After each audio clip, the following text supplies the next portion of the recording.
Um, okay, we'll just wait one more second. Oh, Stephanie, you're going to try and stay up the whole night? Really? Wow, that's impressive. Okay, good luck. Even with little kids at home, that's truly impressive to be I'll able fall asleep probably, but yeah, I'll try. to. Other temples. I don't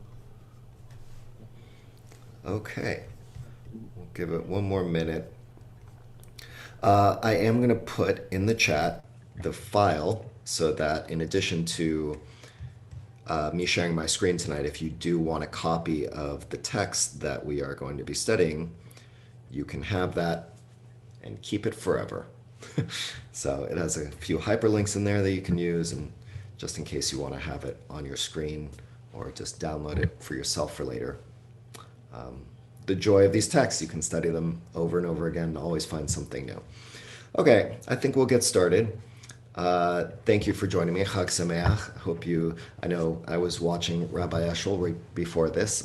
I loved that story about him gathering 150 shlichim together for an evening. That's pretty phenomenal. So I want to talk to him about trying to figure out how to do that again. It'd be nice to try and make that happen. Okay, so um, thank you again. Here's what we're going to do. We're going to study two texts from Talmud.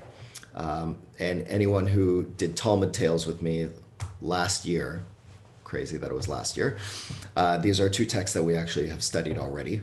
But just like Torah, that we study over and over again year after year, I feel like these are two texts that are worthy of us studying over and over again because the relevance, no matter what's going on in our own personal lives and in the world around us, I think there is depth and there's a lot to mine from almost every line.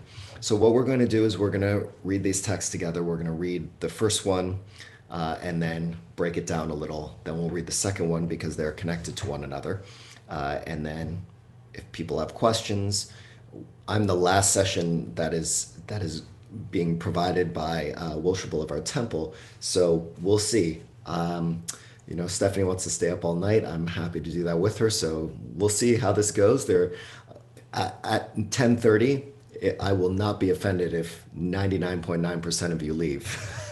But if we're still going, maybe we'll still go. We'll see. Okay, I chose these two texts because they're both about the cave. And I feel like right now we are emerging. Oh, okay. I have co host abilities, I have the power to mute. Okay. Uh, um, I feel as though we are emerging from the cave, a cave that we've been in for a year and a half at this point. And I feel like that cave has been a place of strength and of anxiety and of sadness and of hope, a mixture of many, many things. And our tradition also sees the cave as a symbol of being both of those things. So that's why I want us to study this. I want us to look, as we do with not only the text from the five books of Moses, but all the texts of our tradition. We have to figure out ways in order for us to continue to make these texts relevant, we have to connect them to our lives. So I'm going to make my own connections tonight because I am the one kind of teaching you. But at the same time, and when we get to discussion, I really want your interpretations. And the reason I gave you this text, and hopefully for those who didn't have it, I'm going to put it one more time in the chat for those who came a little later. I really hope you could take some time to study this on your own and any other text. But today, what are the lessons that we can learn from these two Talmudic stories about caves? How can they inspire us in our own journeys as we emerge from the cave-like world that we've been in, individually and then also on a collective level? What can we be about, and how can we improve the world around us as we emerge from this pandemic? Okay, so that's our goal tonight, for us to be thinking about that together, and then for you to ponder that for the rest of Shavuot and beyond. Okay, so the way I like to study Talmud is I'm going to read through the first story. We're going to break them up into two. I'm going to read through the whole story straight through. Then we're going to go back and break it down and offer some interpretations. At any time, raise your virtual hand. If you need clarification, you can put something in the chat. And after we go through the text and I break it down piece by piece, then we'll open it up for a little bit of a discussion and some of your interpretations to the pieces of that. And then we'll go to the next story, see the similarities and the differences, and try and understand that one as well. We'll see how far we can get in an hour. Okay? So with that, here we go. Text number 1 is from the Babylonian Talmud, Shabbat 33b. I'm not going to do a whole background on Talmud. I'm sorry for those of you who haven't studied a lot of Talmud. For time purposes, we're just going to kind of go straight into it as much as possible. Okay? So we have here Rabbi Yehuda and Rabbi Yossi and Rabbi Shimon Bar Yochai were sitting, and Yehuda ben Gerim was sitting beside them. Rabbi Yehuda opened and said, "How pleasant are the acts of this Roman nation. They establish markets, they establish bathhouses, they establish bridges." Rabbi Yossi was silent. Rabbi Shimon Bar Yochai answered and said, "Everything they established only for their own needs. They established markets to place prostitutes there, bathhouses to pamper themselves, bridges to take tolls." Yehuda ben Gerim went and retold their words, and it became known to the Roman government. They said, "Yehuda who extolled, let him be extolled. Yossi who was silent, let him be exiled to Tzipori. And Shimon who disparaged, let him be killed." He, Rabbi Shimon, went with his son and hid in the Beit Midrash. And each day his wife brought him bread and a jug of water, and they ate. When the decree became more severe, he said to his son, "Women are easy-minded. They may abuse her, and she will reveal us." They went and hid in a cave. A miracle happened. A carob tree and a spring of water were created for them. They took off their clothes and sat up to their necks in sand. All day they sat and studied, and when the time came to pray, they got out of the sand, dressed their bodies, covered their heads, and prayed, and again took off their clothes, all in order that they not wear out. They dwelled in the cave for 12 years. Elijah came to the opening of the cave, saying, "Who will inform Bar Yochai that the emperor died and the decree is annulled?" They went out. They saw men plowing and sowing. Rabbi Shimon said, "They forsake eternal life and busy themselves with temporal life." Every place they turned their eyes to was immediately burned. A heavenly voice came out and said to them, "Did you go out to destroy my world? Return to your cave." And they returned.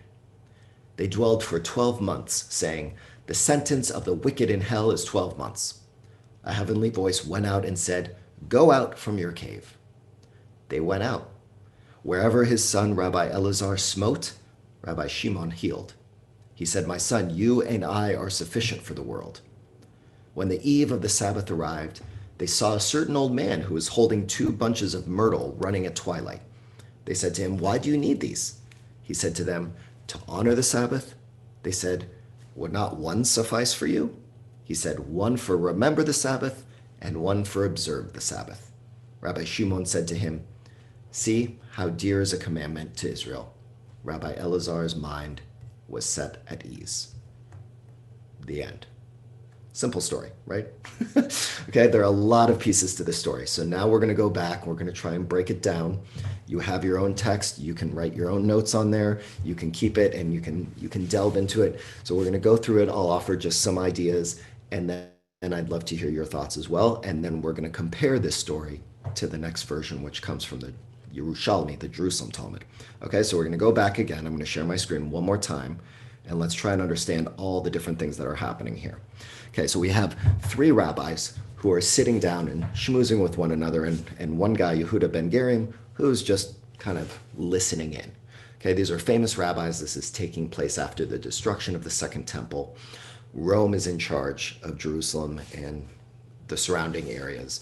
And so you have these 3 famous rabbis. By the way, when we think about Lag BaOmer and the tragedy that occurred in northern Israel just a few weeks ago, that's because all of those Jews were gathered at the grave of Rabbi Shimon Bar Yochai, because he is a very well-known and respected rabbi from the Talmud, the one who is given credit to writing the Zohar and having a mystical inspiration for the Jewish people.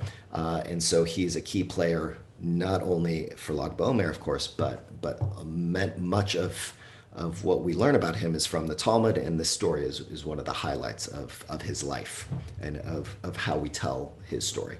Okay, so we have three very famous rabbis and this other guy, Yehuda, sitting, and they're schmoozing. We don't know the setting other than they're talking to one another. And Rabbi Yehuda opens up and he says, let's think about all the things that these Romans are doing. I mean, they're pretty sophisticated. They've established markets. So the Romans have created a system, an economic system that works for us. They established bathhouses. They established the system for socializing, an area where people can gather together. And they established bridges.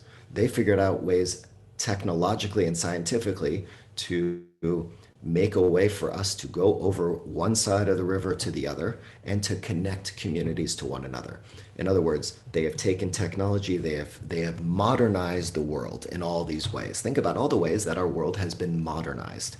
And Yehuda is saying, these are pretty amazing things that we have gained from the powerful, those who are in charge of our systems right now. Rabbi Yossi was silent. He didn't say anything. But Rabbi Shimon Bar Yochai answered and said, everything they established only for their own needs. They established markets to place prostitutes there, bathhouses to pamper themselves, and bridges to take tolls. Okay, so we have three different ways of understanding our world. At the very beginning, before we even entered the cave, we have the person who is seeming to look for the optimistic view, even despite the fact that these Romans are not necessarily people who were, positive influence for the Jewish people. And yet, here this rabbi is trying to find the good in what exists as is right now. We have the silent one who we don't know exactly what he's thinking, but he has decided not to engage in the conversation at all. And then we have Rabbi Shimon Bar Yochai, who comes out and rails against the institution and says, no, they did this purely for themselves. They are not looking out for other people. This is the man who's looking out just for himself and anything that will benefit him. So the markets, it's really just to put prostitutes there. And the bathhouses, that's really just to pamper themselves, and the bridges so that they can find a way to get more money out of us. Okay, so the very pessimistic and frustrated view of the way the system is right now. So Yehuda ben Gerim, the guy who is just sitting off on the side, listening to this, not really engaging in the conversation, he goes and he probably finds this conversation to be pretty interesting. These three rabbis and their different perspectives, and so he goes out after this conversation and talks to people about what he heard. And word gets back to the Roman government. And the Roman government says, okay, well, we have to do something about these three rabbis. The one, first, Rabbi Yehuda, the one who said nice things about us, okay, let him, we'll take good care of him. Yossi, who is silent, well, we don't know what that silence means, as we can also imagine the role of silence today. Is silence in agreement with what's being said? Is it just a lack of security and our belief in ourselves to be able to articulate how we feel? I mean, this is something that I think is coming up a lot in a very divisive environment in which we're living right now, where the polarity of views, the strong views, yes and no, seem to be coming out much more firmly than those who may be positioning themselves in the middle. And then we have Shimon, who he disparaged. Time to kill this man. We cannot have rebellion. We cannot have revolts. We can't have people going against the system as it exists right now. So Rabbi Shimon went with his son, and they hid in the Beit Midrash, an interesting place to hide, right? He takes his son, they go to the house of study, the place where not necessarily the best place you would imagine to hide when you're trying to get away from the government, because that's probably one of the first places they would look. But at the same time, what are they trying to do? Their first inclination is to hide in their traditional environment that will allow them to learn, right? They're looking for ways in which they can find reassurance and safety in a system that will give them a value system and will will help support their own position. So each day his wife would bring him bread and a jug of water, and they ate. But when the decree became more severe, he said to his son, we don't know what they're going to do to my wife and your mother. They may abuse her and she may be tortured. And so we can't stay here. We need to get away. So they went and hid in a cave. And again, as I said before, the cave is a really significant part of the Jewish spiritual experience. Shimon Bar Yochai is said to, when he is in this cave, that's supposedly the spot where he came to understand the mystical significance of the Zohar and to really bring that to fruition. But it's also a place that you find in Israel, many caves amongst the mountains, not so much in Babylonia where this was written, but a place where people could go to protect themselves. And a miracle happened. A carob tree and a spring of water were created for them. So now they're going to be able to stay in this cave for a long period of time. They have the carob tree and they have the water to sustain them. They took off their clothes and they sat up to their necks in sand. Interesting choice. There's something here about when they go into this cave to hide, that they make a decision that in order to really immerse themselves literally in this cave experience, they are going to remove all their clothes. They are going to sit up to their necks in sand. They are going to be as vulnerable as possible. The nakedness that comes with being in the cave, vulnerable in a cave environment itself, and then even more so to put their bodies literally with nothing between them and the ground itself, and to be immersed in that experience as much as possible, up to their necks. All day they sat and studied, and when the time came to pray, they got out of the sand, dressed, put on a kippah, prayed, and then they went back and did it all again. So on one level, okay, maybe they're just doing this so they don't wear out their clothes. But I think on a spiritual level, there's a much deeper purpose of them going into that sand to really be vulnerable, as I said. So they dwelled in this cave for 12 years, a very long time to be living this cave life where they just get out of these holes in their cave. They don't even leave the cave, but they get out just to pray, and then they go back into the sand. Elijah came to the opening of the cave, saying, "Who will inform Bar Yochai that the emperor died and the decree is annulled?" And they went out. So Elijah, who we know from Passover, who we know from the Brit Milah, from circumcision, through all these moments of important transition in our tradition, Elijah comes and basically says, okay, that old leader, he's gone. You can emerge from the cave. But what happens when they emerge from this cave? They saw men plowing and sowing. They saw that there were people in the fields doing what they do every single day, plowing and sowing and taking care of themselves and taking care of their families and doing their work. And Rabbi Shimon said, they forsake eternal life and busy themselves with temporal life. I've just spent 12 years reflecting, thinking about how wrong the world was before I went into this cave. And now I'm coming out of this cave, and what am I seeing? People just doing the same thing they were doing before I went into this cave. That's frustrating as can be, according to Rabbi Shimon. I don't want to come out of this experience where I've had the opportunity to reflect, to be vulnerable, to deal with the fact that I was isolated with my son for such a long period of time. I don't want to come out of that cave and see people just going about their day-to-day life as though nothing has changed whatsoever. That is not okay by me. And so every place they turned their eyes, he and his son turned their eyes, was immediately burned. So this approach that Rabbi Shimon has, this negative, angry approach to what he sees in the world, leads them to basically, imagine kind of the superhero approach where when their eyes are open, flames come out of their eyes, and just anywhere they look, it's destroyed. So they start destroying everything that they look at. And a heavenly voice, a bat kol, comes out and says to them, did you go out to destroy my world? Return to your cave. And so they returned.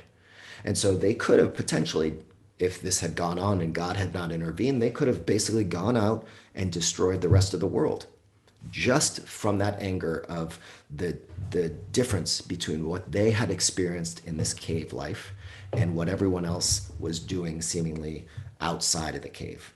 And so God says, I'm not going to have you destroy the world. You need to go get back into the cave. You are not ready to emerge. If you are going to emerge into this world after coming out of this cave experience and you're going out with guns blazing, trying to destroy everything, even if you disagree with it, that is not the way I want you to come out of that cave. You need to go back in until you're ready to come out with a different mentality, right? It's like just with our children.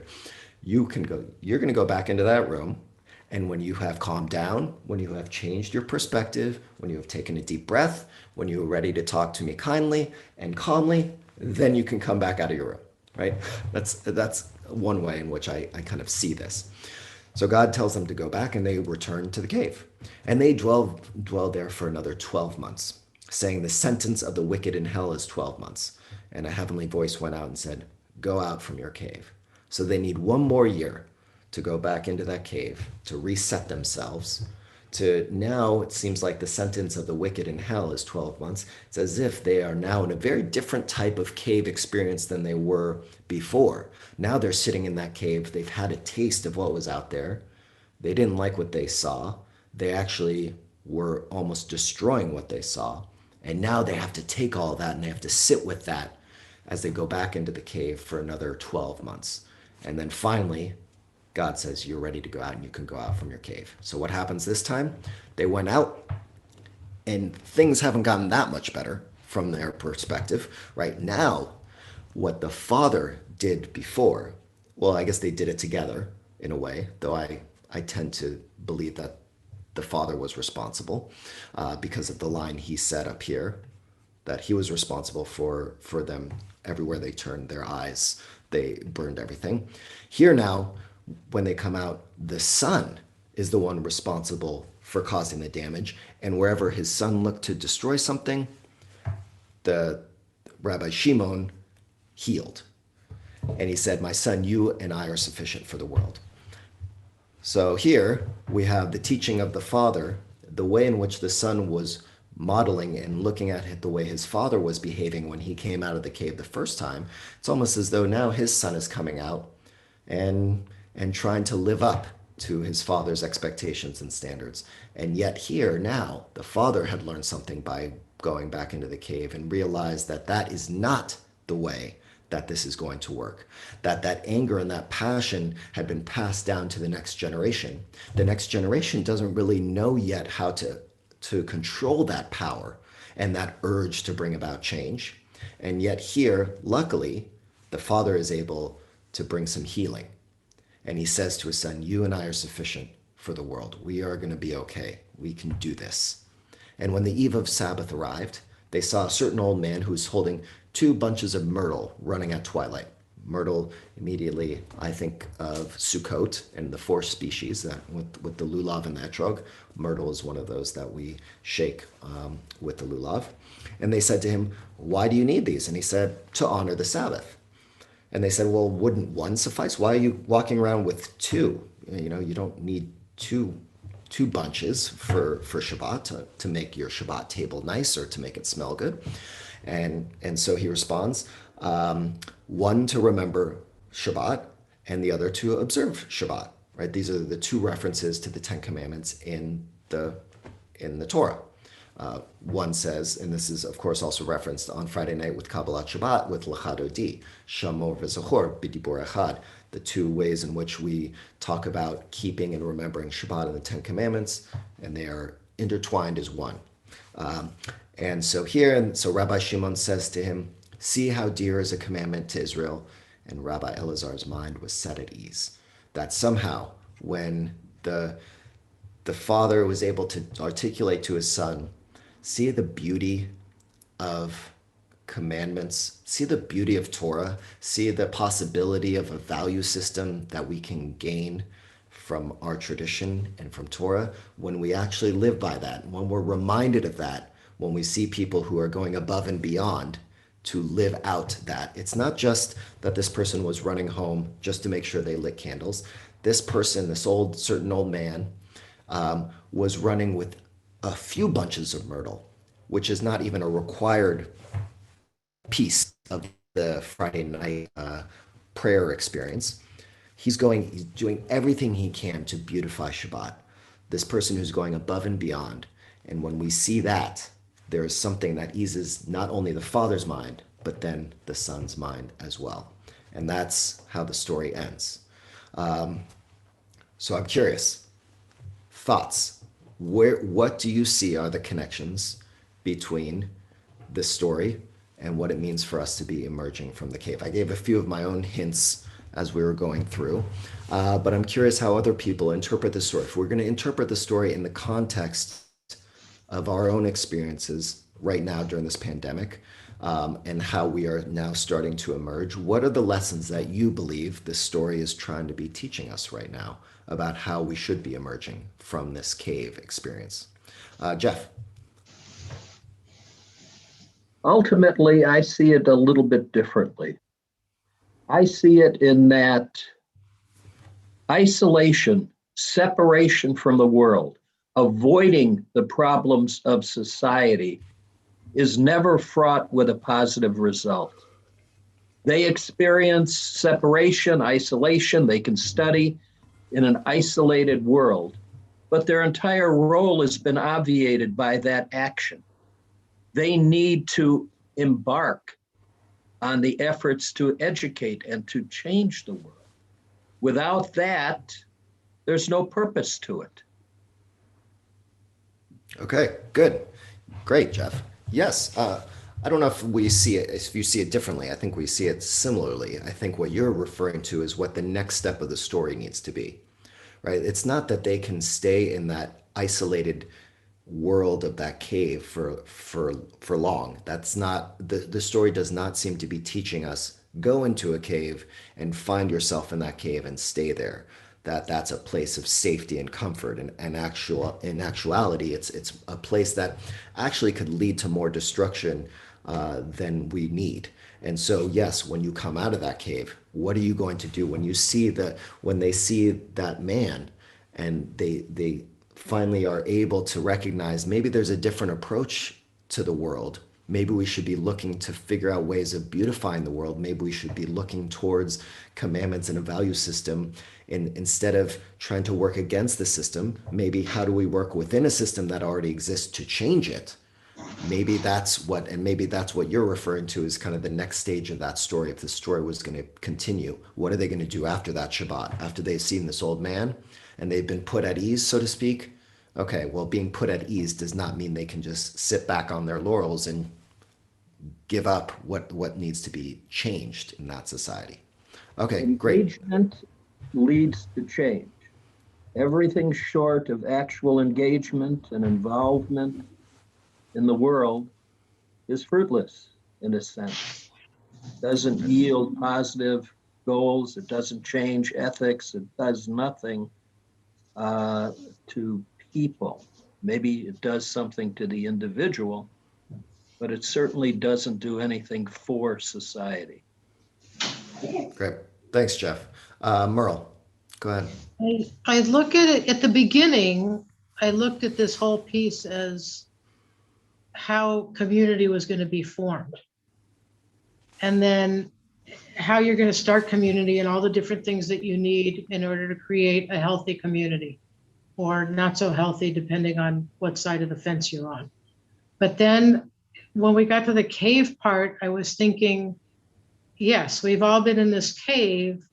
What we should have been thinking, and many people did, is what did we learn from being in this cave? Do we really need all that we had? Do we need to be out running around all the time? Do we need that perhaps, and not everybody gets this, because I hear people complaining about what we, even today with the mask stuff, and people counting who's wearing masks in what grocery store, that I think that I think this should teach us that we have to live our lives, live it appropriately, live it safely.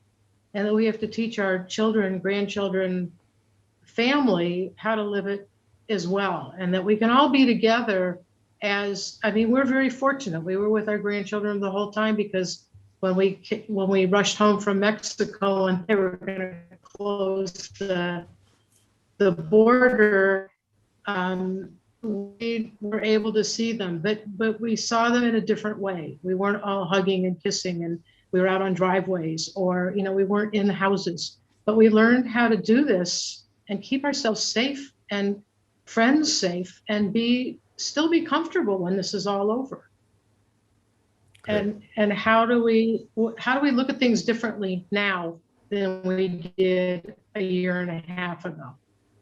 Yes, right. It's now more than ever because we're right at that borderline of really fully emerging. And Right. I think the CDC's new guidelines is really just, I think, a strong indication that a lot of things are about to open up. No matter how you feel about whether it's time or not, it seems like it's coming, right? And I And think so, the CDC is creating more confusion, which is, I think, as everybody runs out of this cave, how do you behave? What do you do? And still yeah, be protected. yes, yeah. That the Davids? Yeah, well, the recent part. Oh, the Risa. Go ahead, Risa. Um, I think we have to look at ourselves and see how we have improved while we're in the cave. How have we become better by being in the cave? And things like this, where those of us who are tired of Zoom versus those of us who see that there's been some benefit from Zoom. Some of this face to face with the teacher that you and I are having right this moment, we didn't have in the crowd. And that's why there are a lot of people saying, let's not go back to what it was. Let's have the opportunity for hybrid. And we can take advantage of how we have improved in understanding what it takes to study, to learn, to be together. And without realizing it, we have formed new communities, a whole new way to make community. We've pulled in where our family can get together with 5 of our grandchildren away in college in different places.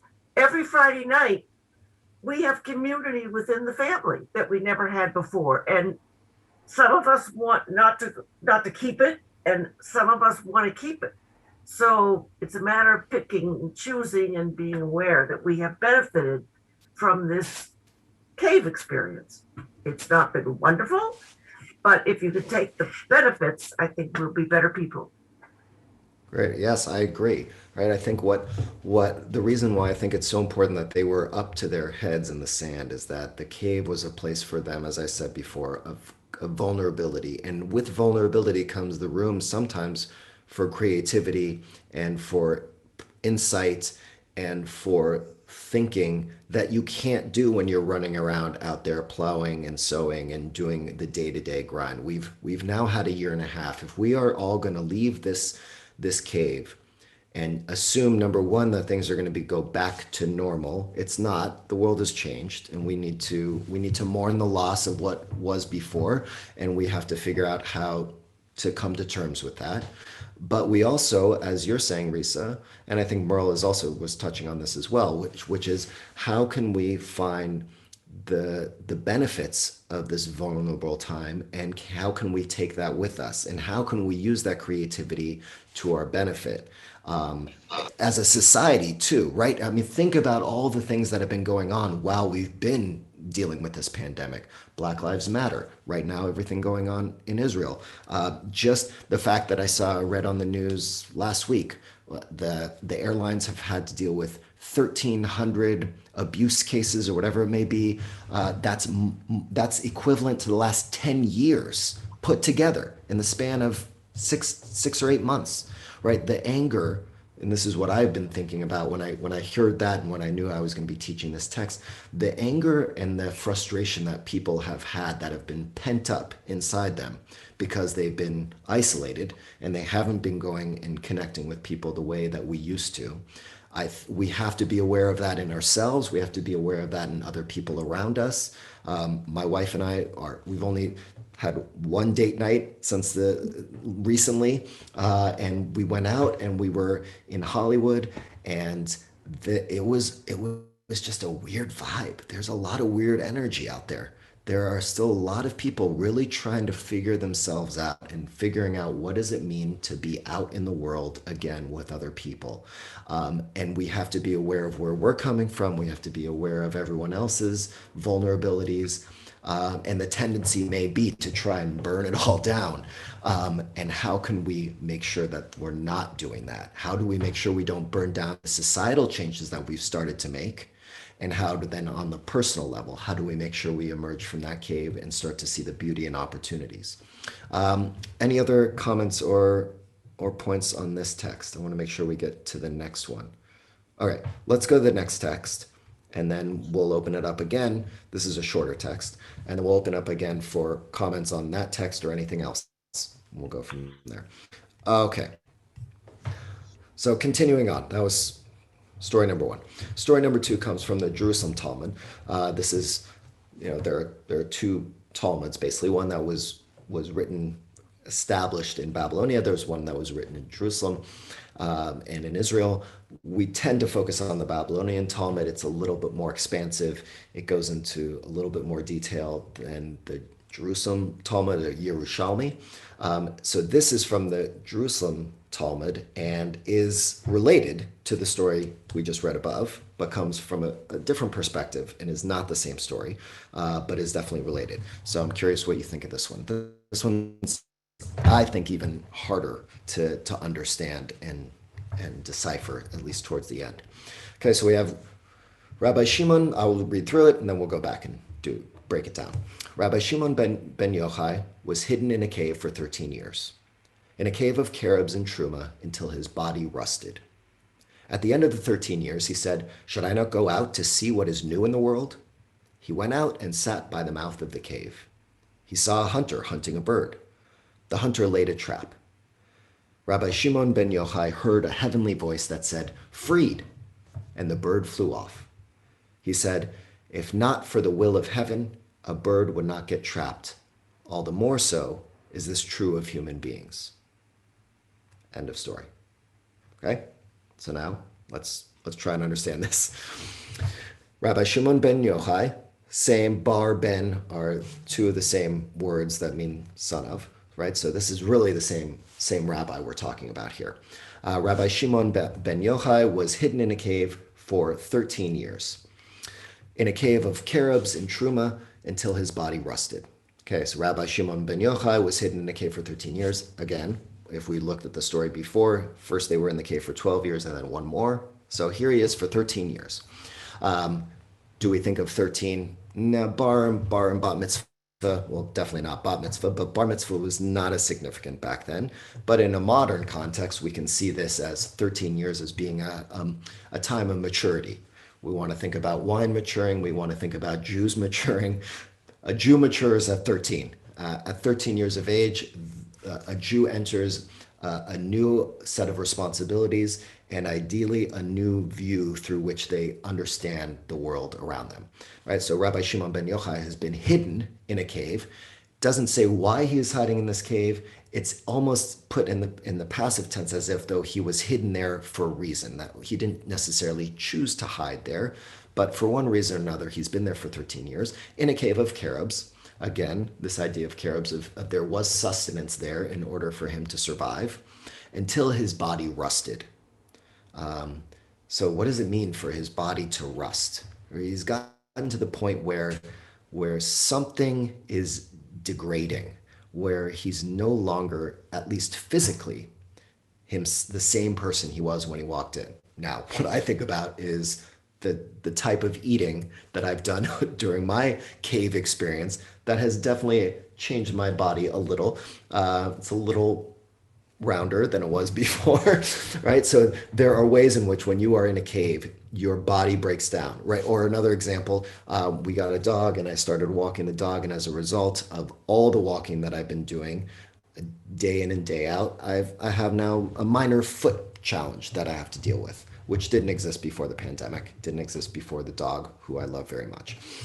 So his body has rusted. There's something that has broken down. He doesn't have the strength. He doesn't have the abilities that he had before he entered, right? And we can think about all the ways in which, not just physically, that we've dealt with the challenges of this pandemic, the amount, those of us who have worked in some cases harder than we may have worked even before this pandemic, the strain and stress and anxiety and restless nights that have come with that, or those who have dealt with losses in their families, and not just the rusting of their own bodies, but the spirits, our spirits that have been challenged. Maybe those of you who have had someone in their family who had COVID, or yourself had COVID, right? All the things in which our bodies and therefore our minds have been impacted negatively, at least in this case, that we're focusing on the negative repercussions of what it means to be in that cave. And then at this point, after 13 years of his body and his mind kind of breaking down, not being as attentive, not being able to be as productive, some of these things that we may relate to today. Should I not go out to see what is new in the world? It's time. I feel like as much as there is something that I've gotten used to about being in this cave, even though there's not everything is great about it, right? We're starting to feel rusty.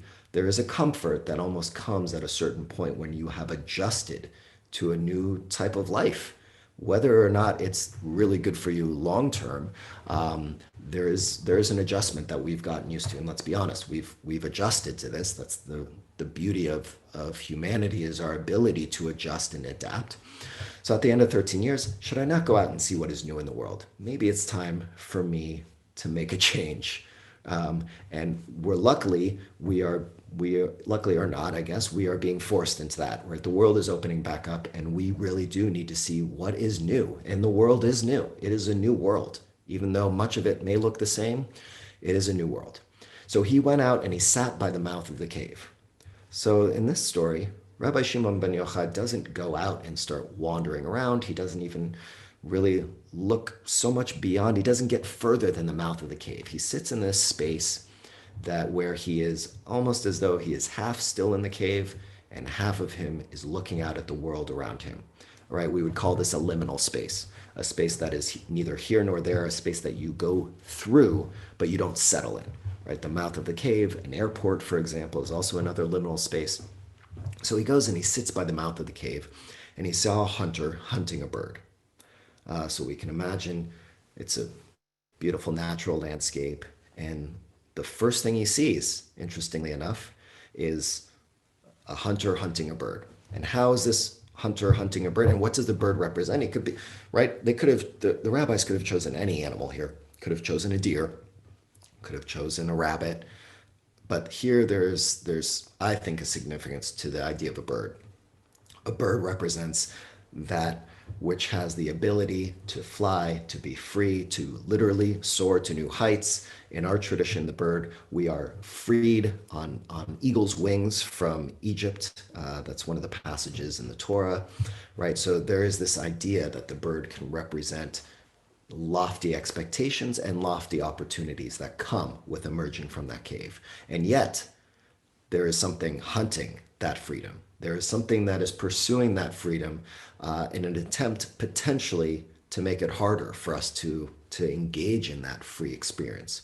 And the hunter laid a trap, right? There are two ways you can hunt, really. I'm sure there are more, and I'm not a hunter, but I imagine there are two ways to hunt. One is you take a bow and arrow, or you take a gun and you hunt something and you shoot it, or you lay a trap, right? And if you were to hunt something with a gun or a bow and arrow, you could potentially miss, but it's a pretty quick experience, and there's not much deception from the point of view of once you see your animal that you want to hunt, you aim and you can potentially get it. But laying a trap is different, right? Laying a trap is a more crafty way and a more sly way of hunting something. It's not direct. It's not in your face. It's something that is laying there that you, as the bird in this case, don't necessarily know where it is or how it's going to reveal itself, but then it's going to be an instantaneous trap that you are going to be caught in, right? So the hunter also is deciding to figure out not a more circuitous way in which to find ways of making freedom a little harder to attain. And Rabbi Shimon ben Yochai heard a heavenly voice that said, "Freed," and the bird flew off. Now, we're not sure here. This is where, like all these great stories, it's up for interpretation. Was the bird already caught in the trap, and then God says, "Freed," and then the bird gets free from the trap? Is it that the bird was getting on its way towards the trap, and God says, "Freed," and so the bird flew off without being trapped at all? Is this even referring to the bird? Is God speaking to the bird itself, or is God speaking actually to Shimon ben Yochai, who is sitting at that liminal space between the cave and the outside world, and probably is in the state of insecurity and about what's going to happen and where is he going to go? And is this God saying to him, "You are free, get out of here"? And the bird symbolically represents also that freedom. And then Rabbi Shimon says, "If not for the will of heaven, a bird would not get trapped." Okay, so let's try and understand this. This is a tough one. I still struggle with this one. If not for the will of heaven, a bird would not get trapped. So God's will allows a bird to go free. And therefore, I guess potentially the opposite would be God's will also would mean the bird could get trapped. All the more so is this true of human beings. If not for the will of heaven, human beings would not get trapped. Not an easy one to understand here, right? Not at all. But there is something here about freedom.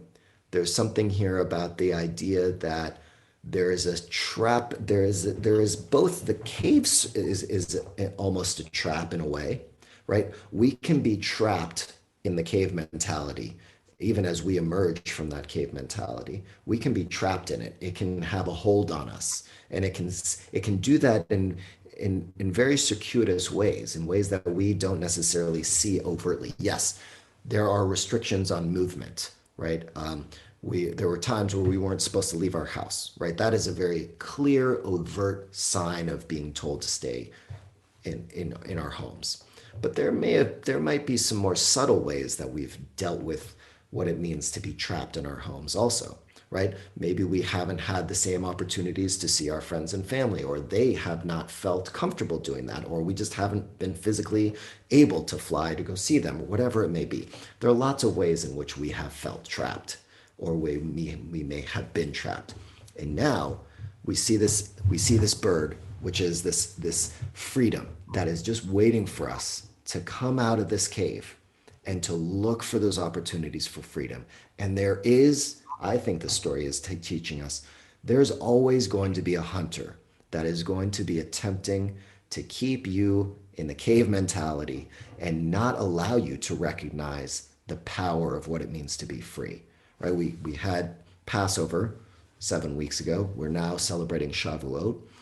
Passover was this opportunity for us to be free from slavery, but we needed Shavuot. We needed both of these forms of freedom in order to really emerge as a Jewish people. It wasn't just enough for us to be freed from slavery and a slave mentality. We had to create a whole set of values, of mitzvot, a whole structure that was going to allow us to actually thrive as free people. And not just to wander through the desert, but how are we going to thrive? A freedom to create a new society. We needed both of those types of freedom. So it's not just our freedom to be able to get out of our homes now that quarantine and the pandemic is slowly fading.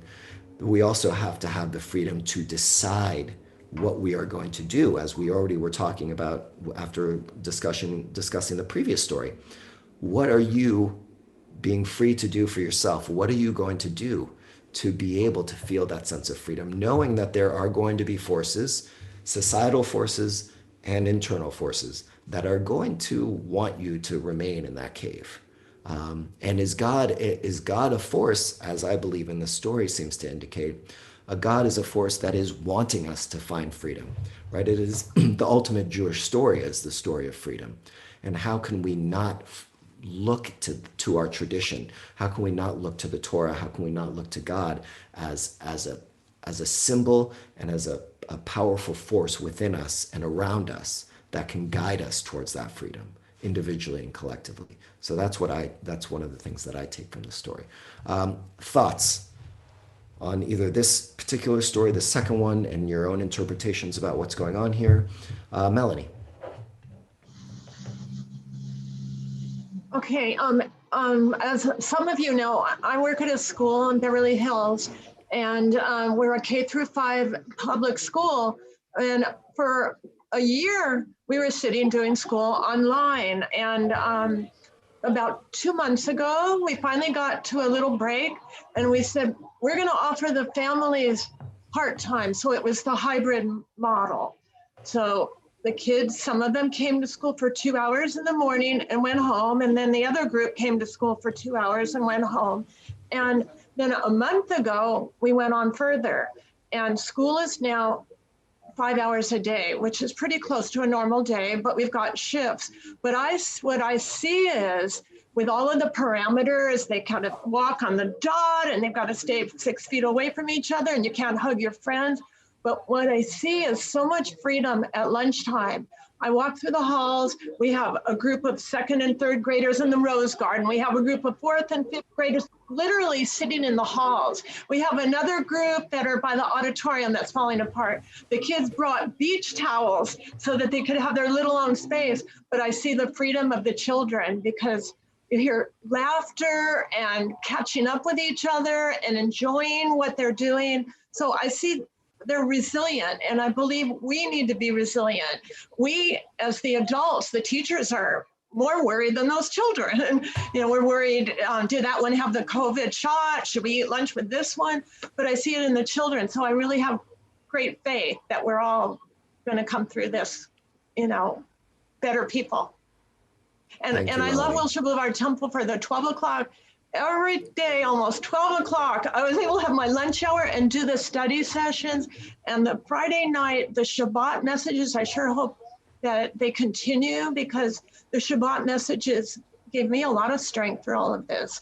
So yeah, we learned a lot, and a lot of us feel freedom right now.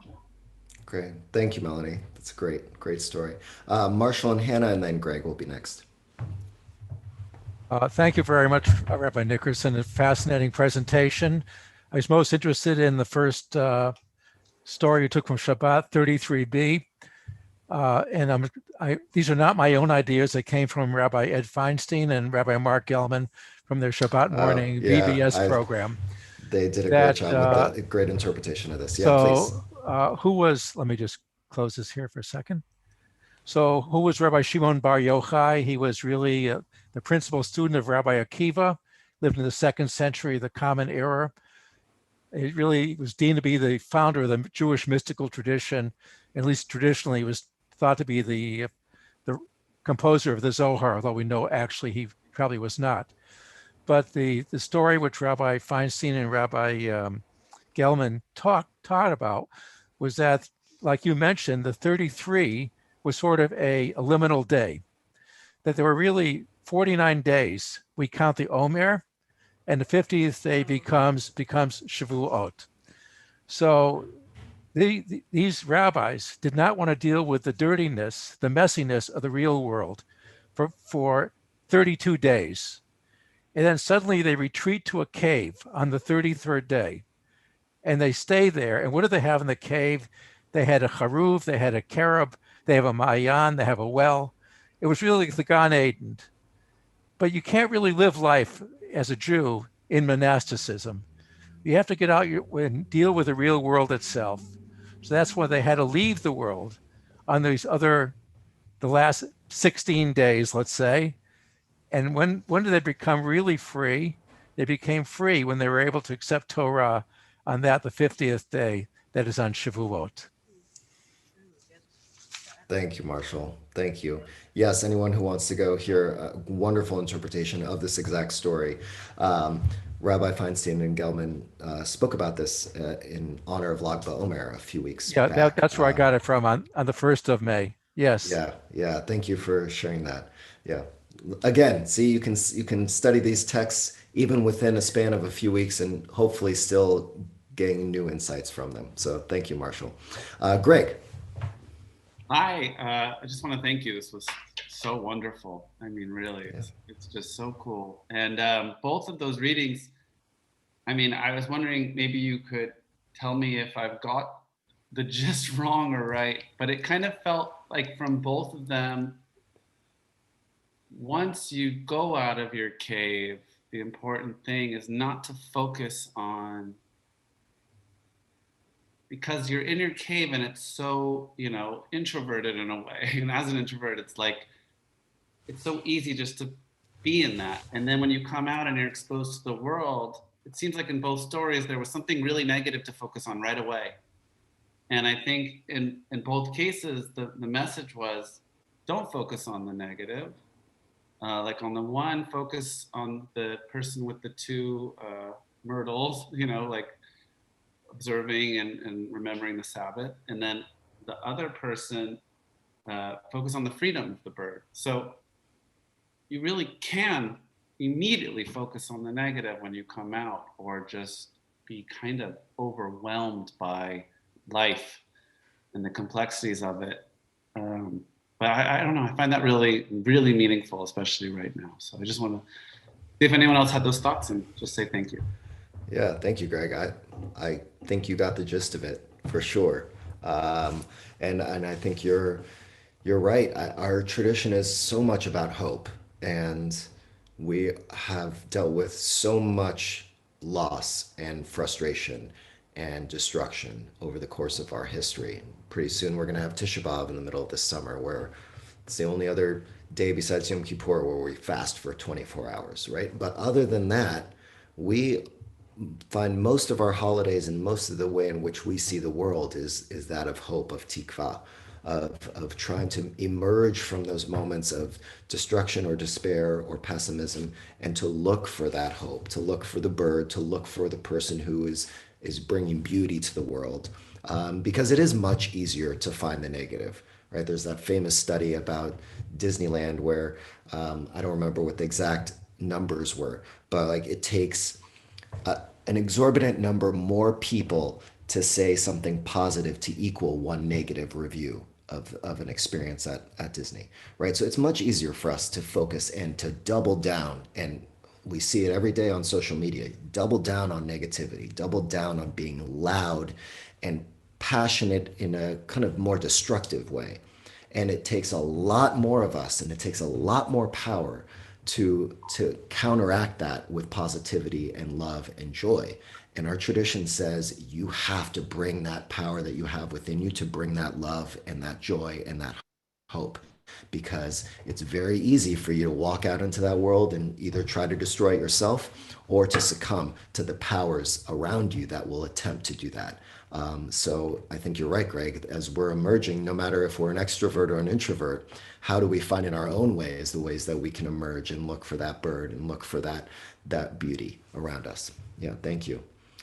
Other thoughts, comments this time?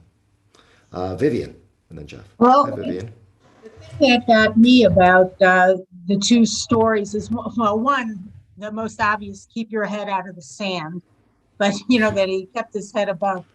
I think it's a lesson in by keeping their head out of the sand, the body rusted, it got stiff, it could not move. So the body is stuck, and they're all in the cerebral place, and especially Rabbi Shimon Bar Yochai is up there. So when he comes out, he can't handle now reconciling what he's been thinking with the physical. So the guy with the myrtle is really bringing the physical along with the whole idea of Shabbat. So you're trying to get the physical and the intellectual to merge. It's like those four rabbis who go to Pardes and, you know, one goes crazy. You know, you have to be grounded. And isn't that the whole point of the Torah? It comes down to us. So it's not kept up in the heavenly sphere, as they say. The angels wanted to keep it up there, but they had no use for it. It's for us. And so it's that merging of coming down to the physical You can't just be up in the intellectual, because otherwise you can't survive like that in any kind of practical Yes. way. Amen. Yes, you're right, Vivian. You're right. There is a passage that says Torah is not in heaven, right? It is here on earth. We need to ground it. And you're right. How do we make sure that we are combining the intellect with the physicality as we emerge? And we need both in order to really be healthy in a holistic way.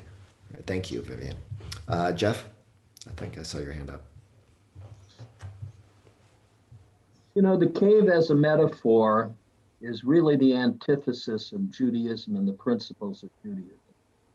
The Jew is obligated to help create the world with God as a partner and to be involved with chesed and all of the qualities of the best that Judaism teaches people to do for and to each other. And the idea that everything is neutral about the cave experience until they come out and come back to the world. Escaping is not an option from your responsibility of being a Jew. Your obligations continue, and the idea of chesed and those qualities that make the Jew really the partner in creation, so to speak, is what's important. So these stories, in a sense, say there is no escape from your own humanity. You cannot isolate yourself from who you are and what your responsibilities are, both to yourself and to society. And to have such great rabbis choose a course that's the antithesis of their role as teacher has to have a connotation that tells us that there is no abdication of responsibility of being the human, of being a Jew in this world. So these stories are instructive in obvious ways that teach us what not to do.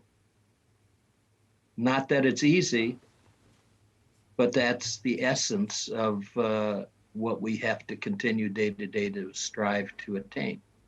And chesed being an interaction of people that's absolutely necessary to maintain your humanity. Thank you, Jeff. Rabbi Davids. First of all, to indicate that you did a great job for me opening up a set of new ways to look at familiar text. So thank you for that. I just want to speak up on behalf of being in the cave. That's a choice. Shimon Bar Yochai was in the cave.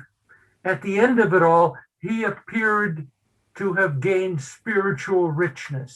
Whatever happened, that means that somehow in the cave, in the quiet, away from the hurly-burly, when people have a chance to be in touch with themselves, truths can be revealed. So he goes out, and it's almost like too much, and he becomes destructive, goes back, comes back out again, knows how to handle it.